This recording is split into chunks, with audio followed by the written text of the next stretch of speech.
All right, y'all. Before we dive in, a quick heads up. This show is raw, real, and definitely not rated PG. We're talking about adult themes, sexual content, and the kind of stuff you probably don't want blasting through your speakers at work or around your kids. So grab some headphones, pour your drink of choice, and get comfy. Oh, and just so we're clear, we are not licensed therapists, counselors, or sex couches. Sex coaches, Sex coaches. not sex couches. We're just a couple of people sharing our lives experiences and sexy adventures and ethical non-monogamy. So with that, pull up a chair and enjoy the show. Hello, and welcome to another episode of Beyond Monogamy. I'm Adam. And I'm Pris. And today on our Wednesday Quickie, we're going to be talking about mental health. Mental health in the lifestyle. I feel like this shouldn't be a quickie. No, it shouldn't be a quickie, but frankly... We could do multiple quickies. We can always bring it up again, but okay. I don't know. I just felt like it was something that's worth talking about because it's not something that's talked about often. Oh, for sure. Especially as it applies to the lifestyle. For sure. It's not. And I recently did some content on that on my TikTok, and I was like, you know what better to get into than mental health and lifestyle. It's something that I've brought up before, and I don't think that people really think about it until it affects them. Yeah, I think a lot of people keep it in. They don't want to express how they feel or what's happening in their brain or whatever. So, yeah, I could see that. Because they want to be positive, especially in the lifestyle. You want to be positive. You don't want to bring any negative, what people think would be negative. And for me, I just don't want to sound like a whiny bitch. You know what I mean? Like, that's basically what it comes down to. That's the internal voice in me. It's like, me too. I want to say this, but I don't want to sound like a bitch. Now, we've attempted to do this show before, and we scrapped it because we did a whole show on this. And I remember stopping, I was like, I just feel like I'm just complaining, like nonstop. Yeah. And I said, I don't like the tone of the show. But I think you weren't doing it on mental. You were doing it on something on this way, but not like this. Nothing like well, this. so this is a bit of a different spin. Now, I will tell you that there are a couple of different situations that I have seen in talking with a lot of the different couples that we talk to and a lot of the singles that we talk to that I see often bringing depression to people. The first big situation that I've seen often by couples is when one partner isn't really into the lifestyle as much as the other partner. Yeah. And oftentimes we want to be supportive of our partner if they're doing something, if they want to enjoy something, whatever. I feel like I've been there. Yeah. I know you've been there. Yeah. And I see it a lot. We've been told this by a lot of couples. Yes. Where one person just isn't as excited about it or isn't enjoying it as much as the other person. Yeah. And it really sends people spiraling. It sends them into depression. It does. Yeah. I could see that. I mean, you were a part of that at one point. How did you feel? Well, like, for example, when we were poly. Yeah. You knew I enjoyed being poly. Yes. And you couldn't stand it. And for 5 years, you played that role. And I know you went through a depression on that. Oh, yeah. What's your question? How did I deal with it? Yeah. I mean. I didn't. I didn't deal. Really? Yeah. I kept it in. Yeah. The whole time until the very end. Yeah. Like, I didn't talk about it at all. And if I did, it was brought up very negatively and more of a fight than anything else. It wasn't anything, I didn't bring it up in a positive way. So I didn't really talk about it. So would you say that when you were you depressed that entire 5 years that we did it? Or was it something that gradually got worse? No, when we started, it kind of happened in little fragments, in little sections, and it just got worse from there. So I felt like I was always competing, which I was not. No. There was never competition. No. But I always felt like I was competing for time. I always felt like I was competing for attention from you, which I wasn't even lacking. I just felt like I needed to be more, I don't know, more aggressive. No, that's not even the right word. So what happened was you would go out with somebody and I would see how happy you would be. And then it would get into me that I didn't make you that happy, even though I know I did, made you more happy. Right. But then I didn't understand. So then that's when you start talking about your self-worth and you're like, if he really wants to be poly, then I guess if I don't want to lose him, it's kind of like, you ever had someone that cheated on you? Or I don't know if you were ever this person. And you're like, or maybe like your ex said, you can go cheat on me, but stay with me. Oh, yeah. That's pretty much how I was feeling. And then I would think, I'm not that person. So then I would detach myself from kind of disassociate. Disassociate. There you go. From the situation. And then kind of go into myself. And then just be like, oh, well, I mean, I never got to the point, well, let's do this and it's okay if I'm unhappy. I got to a point where it was total opposite when I moved here. I was so depressed that I was like, I mean, I'm going to tell him I don't want to do this anymore. And if he wants to break up with me, well, then he's breaking up with me. I'll let him be happy. Yeah. I got to that point. And then when I told you about it, I still had to do a lot of work on myself. But I think I was pretty much depressed or not happy throughout the whole time. Really? Yeah. Wow. Yeah. It wasn't for me. You know, and I really don't like to discuss it all that much because I know where it puts you. But Yeah. I utilize it as a good example because that is a situation that happens to a lot of couples. Yeah. Maybe not necessarily the poly situation, Yeah. but even like the lifestyle situation or even the poly situation. I mean, that's Where the thing they kind about of do it with. and they just hold on to it. And, Oh, and yeah. this depression takes over. It And before does. you know it, it just becomes a way of life. Yeah. It's like you're going to wake up not feeling good. Yeah. And you're going to go to sleep not feeling good. And And you're going it's to feel true. this way all day long. It's true. Yeah. No, people, they don't know they don't know how to communicate. And that was me. I didn't know how to tell you, oh, we're not going to do this. Now, as soon as we had the discussion and we decided we weren't going to be poly anymore and you Yeah. realized that was going to work out better, how quickly did your depression disperse? Honestly, Yeah. after a couple of weeks, a couple of days of talking to you and you're like, I'm fine. It's okay. Because I'm a pusher. It was fine. I felt like a big relief was just taken away. Sometimes your reactions aren't the best, so I have to remember that too. So like, I think we stopped everything. We stopped everything And for like a week. No, it was longer. Nah, it was a couple The weeks. swinger part was longer. Yeah. No, it was a couple weeks, and I tell you that because I wanted to stop everything for a long time, and it was a couple weeks, and you came out and you were like, I don't want to stop that part, and I was like, we literally just stopped. Like, are you Yeah. sure? And you're like, no, I don't want to stop that part. I just don't want to be poly anymore. So I guess then is whenever I was like, okay, well, this is still fun. But yeah, it was a big weight off my shoulders because I was like, dang, I really did not like that. Yeah, It's gone. Yeah, and Yeah. but like I said, that's a really good example of what a lot of couples are dealing with. Now, I know that there's another situation that people deal with in lifestyle, and that is not feeling wanted. You've went through that. So I have been through that. I know a lot of people that have. I used to say it was a guy thing, but it is No, not. it is not a guy thing. That was just ignorance on my part because women go through this as well. Yes. Where they do not feel wanted by people. Yes. In the lifestyle, Yeah. and that's a hard Pill? feeling. That's a hard feeling. It because is. you can't say it's a fact because most times it's not a fact. Most times it's just a feeling that you have, and maybe the timing's not right, or there's people that aren't vocalizing it, or whatever the situation may be. It's usually incorrect. There's very few times that people can walk around this lifestyle and straight up say, yeah, nobody wants me. That's the thing. Yeah. It's such a vast and large and diverse Community. It is. Yeah. That there's probably There's a pot for every lid. Yeah.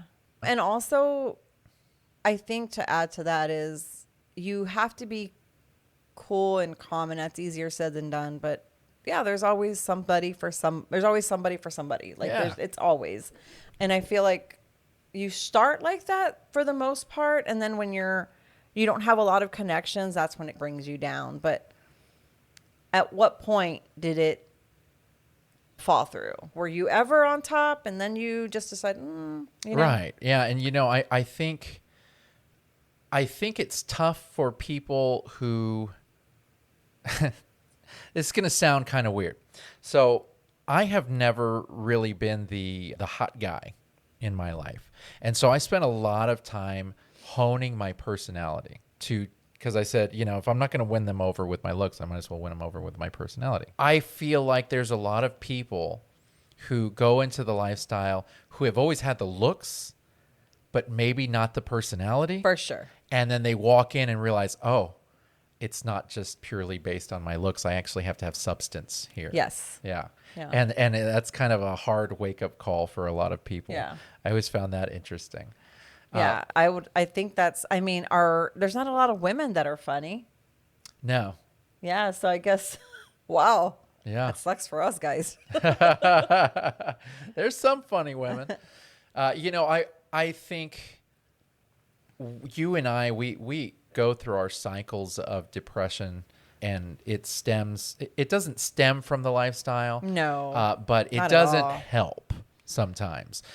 We are very, very busy in the lifestyle, and the podcast kind of launches that. But even if we didn't have it, we were going out once every weekend or once every couple of weekends.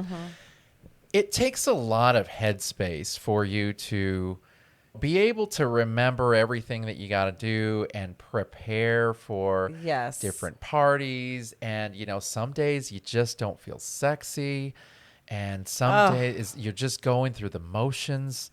And it's like, crap, man, I didn't buy anything for this theme night that's coming up. And we ain't got no money for this. And how are we going to pay for the club? Just all of that together it lives in your head rent-free and brings you down, and you have to somehow turn that switch off and go into party mode, go into social mode, and be like, hey, everybody, how's it going? I ain't got a care in the world. That's me. That's me. Yeah. For sure. I don't know how you do it. It's a talent, boo. It's a talent. It's a talent. It's a talent. I can do it. Can you? Yeah. I'm useless. When I go through those battles, I always say that the noise in my head overtakes everything. Yeah. Like, I can have these intrusive thoughts that are so loud in my head that the person in front of me could be having an entire conversation and I won't hear a word. Oh, for sure. And what did you just say? Yeah. You've seen me do it, too. Wait, were you talking right now? Oh, she's so cute, isn't she? Yeah. I have to have something going for me. Yeah. Did we just talk about that? Yeah, well, you're funny too. No, it's you can get lost in those thoughts. You can get lost in the baggage that you have for whatever reason. But like you said, it doesn't always have to be lifestyle based. It could just be life. Yeah. Just life, period. So But when life happens, it's hard to be lifestyle. It is. And that's the thing about it. When life happens, we know a lot of people that go, look, life is happening right now. I'm taking a break. Yeah. This is the unfortunate thing for us is that we have a podcast in the lifestyle. It is, yeah. So taking a break means not taking as a break easy from as this. It's not as easy as people. God, did we ever take a break? Well, we did when we kind of, were right? raising our kids. Yeah. It was really, really slow Yeah, we for a good did. chunk of years. Yeah. I mean, we would literally get out and play maybe once a year. And maybe a few times, 1 to 3 times a year, if that. If that, we didn't really do it very often. So we were busy raising kids, we and really life was happening, man. We life had happening. We had a lot of stuff going Life on. be lifing. Yeah, I think the only year that we did not play at all was when the pandemic hit and everybody was on lockdown. Yeah. But I mean, we had just moved, and we didn't really know anybody. Yeah. It was a whole new community. Yeah. I don't know. It was just, I felt myself getting depressed in that time because I felt very unwanted. And really, for a good portion of our lifestyle up until recently, I always felt like I was not the attracted one or the attractive one in between this And couple. so, that makes you, That would bring me down. Yeah. You know, that would make me kind of not look forward to it so much. And it brought up a lot of triggering feelings from high school of all times. I remember you talking about Oh my God. And I'm very different from that. I'm the well, you're a bit confident. no, but like if I'm the I could take it or leave it type of person. So yeah, I know. I wish I could have that. It didn't ever bring me down. It's like whatever, but that's hard too. That's like, incredible. You know, the lifestyle can be so amazing, but if you let it, it can also mess with your self-esteem, like big time. And I think this is probably one of the more relatable things that I've said to a lot of people that listen is that it can feel like high school. It can feel like high school for a number of reasons. Yes. Sometimes it can feel like high school because of the drama that ensues with people. Sometimes people tend to act like children. Yes. It is what it is. Yes. But also, for me, for people like myself who struggled with their self-esteem in high school and maybe body issues and all those insecurities, if you manage to maybe learn, like for me, I managed to fake it and kind of stuff all of that away in vanilla life so that I can kind of go through my life. But then it's like, the moment we're in the lifestyle, I'm going, oh, this is all out in the open. Like, I'm not feeling all that great. I'm not feeling very confident in myself. And that really just kind of wrecked it, because when you go to somebody that you're attracted to and you're like, hey, I'd really like to get to know you. And they look at you and they go, yeah, I don't think so. You're not my type. Bye. Well, then, that's going to wreck you just a tad. Yeah. Yeah. I mean, that would wreck anybody. Now, you've never really had that, except for one time. There was one guy who turned you down and you were like, what? Yeah, but it was like on one of those apps. And I just wasn't interested. And he was like, oh, okay, you're fat. And I was like, what? What? What did he just tell me?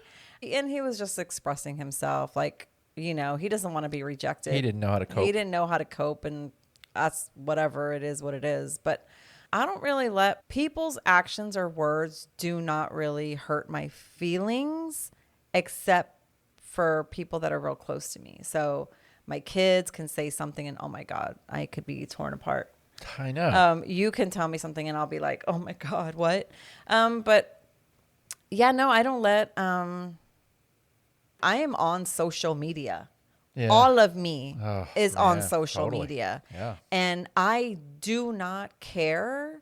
I get comments on there all the time. And some of them are not nice. Oh, dude, I don't know how you do it. I don't care. Like, I wish I could be like you. I'm happy. So I don't get depressed with how I look. I do personally, but not like the lifestyle is going to judge me, because it's very non-judgy.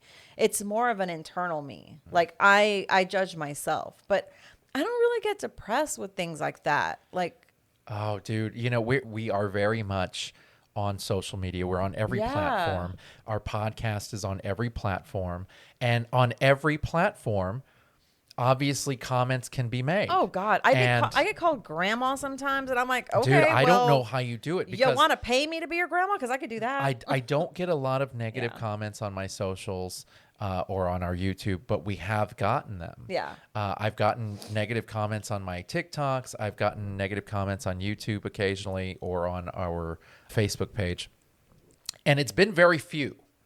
But the few times that it happens, man, that sends me into a spiral. Oh, yeah. I'm like, why is this affecting me so bad? And I'll tell you why. Because it's very personal. And it may not be personal for them. They may just be trolls. But it's very personal for me, because what we put out here as far as our content, this is our lives. This is what we do. This is our relationship. This is our musings. This is everything about us. So if they talk crap about the show, or if they talk crap about our content, they're in a sense talking crap about us. Now, why that doesn't bother you at all? Well, maybe that was the way that you were raised, was to not really give a crap. But I Yeah. don't know why. It just Yeah. stays with me. It does affect, well, I am also more of a reactor. So you will just leave it there or delete it or whatever. And I am more of a, oh, really? You really want to call me that? Or you really want to say this? And I'll go find you and I'll go do the same thing. Yeah. That's what I was taught. If someone's going to say something to you or do something to you, you come at it 1,000% more. Well, see, and I'm not And that you're person anymore. very So I used to different. be very confrontational. Yeah. And I was a fighter. Yeah. And I had a chip on my shoulder, and Yeah. I was ready. I was ready at any whim to get into it with somebody. I'm not that guy anymore. Yeah. You know, I'm a dad. I've put all of that on the shelf, and I really, really try not to be that person anymore. And the You moment should try it. It'll help your mental health. No, let me tell you kidding. something. It's actually very bad because I've had those feelings Yeah. depending on the comment, depending on what's been said, depending on how I was treated. I've had those very dark feelings come up where I feel like I'm going to be that person again. Oh. And I have to pull back and I have to I'm- go, I'm not that guy anymore. Okay. That makes sense. You know what I'm saying? Yeah. And so I'm very scared to become that person again. And I've always been like this. I was never the skinny girl. I was never the pretty girl. I mean, now I look back and I'm like, oh God, y'all were the ugly people. But I mean, I was made fun of, but from my family members. Yeah. Like my self-esteem was low. You've always said, I've always told you that I never thought I was pretty, but don't tell me that I'm ugly. Like that would have hurt my feelings younger. Now I don't care. But geez, my sister would tell me I was fat and ugly. I think we both got that from our Yeah. families. Yeah. God, my first husband would tell me I was ugly. Oh, if y'all would have seen him.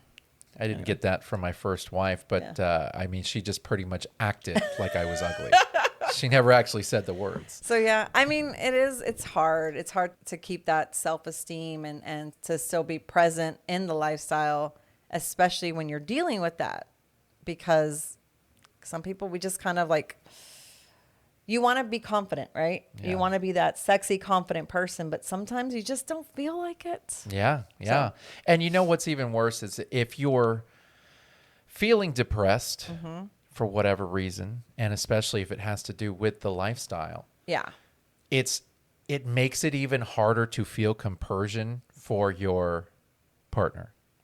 It makes it harder to not feel jealous. You know what I'm saying? Yes. Like those jealousy feelings will come out Yeah. even more because of the way you're feeling. For sure. Mine did. And yeah.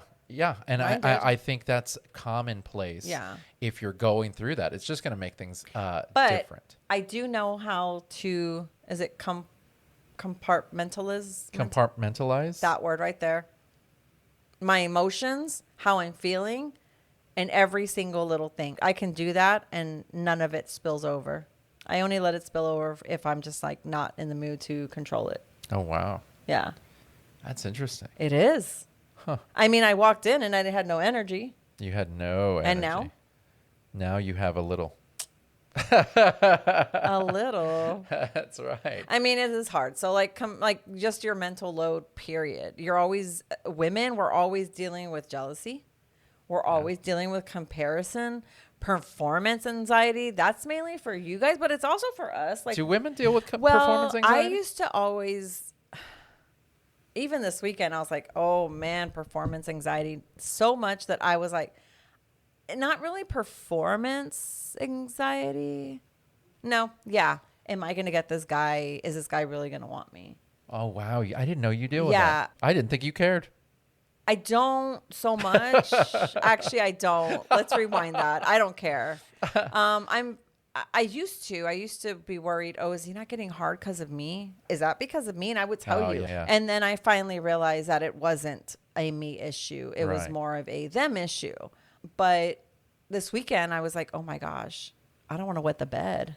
Yeah. I did, but I didn't want to. I was like, and that always makes me feel so embarrassed for some reason.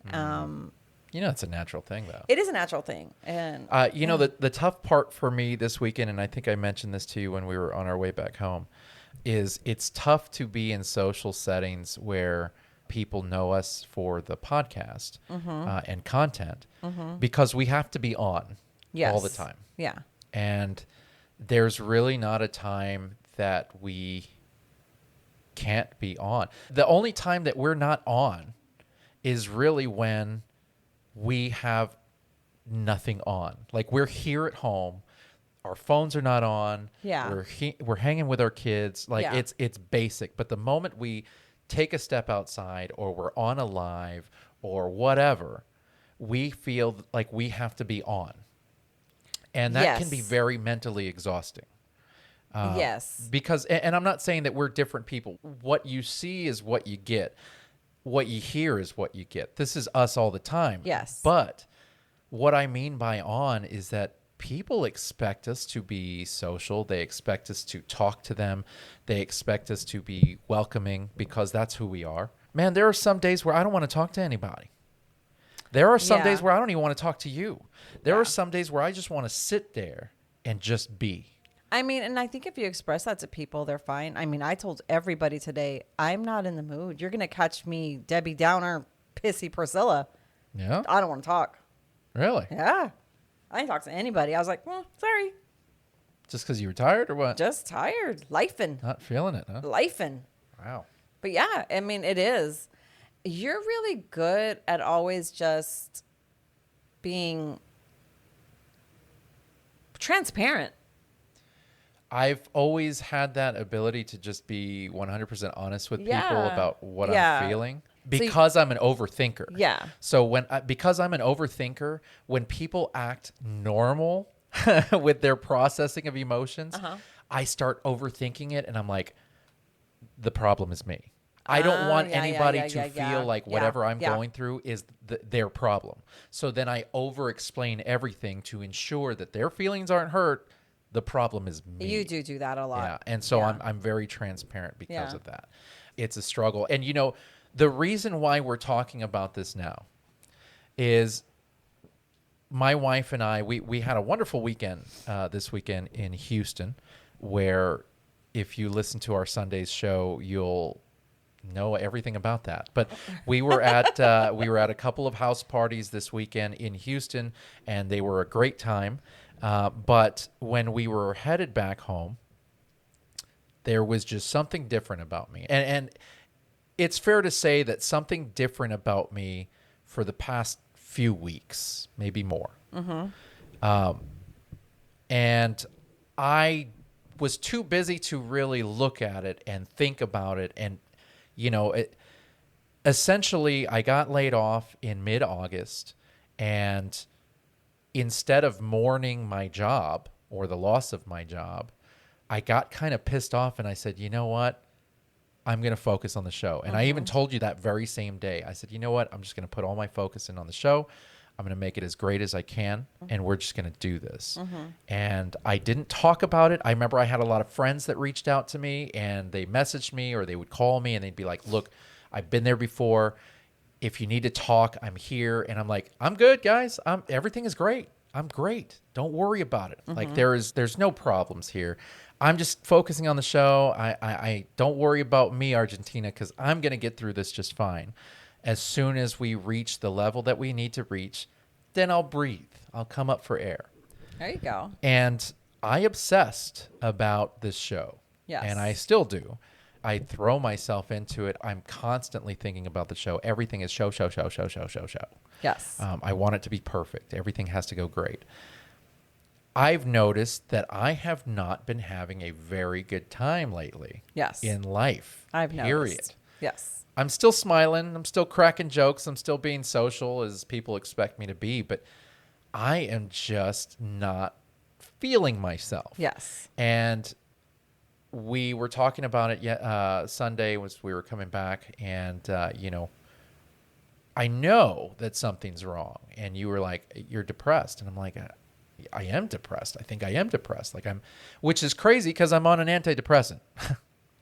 But yeah. I think it only covers. They're not miracle drugs. They're not miracle drugs. Yeah. Like you need a lot more for that, but Yeah, definitely depressed. It is what it is. But what I realized was my form of depression, it's not that sad, crying in the dark kind of depression. My depression manifests itself in humor.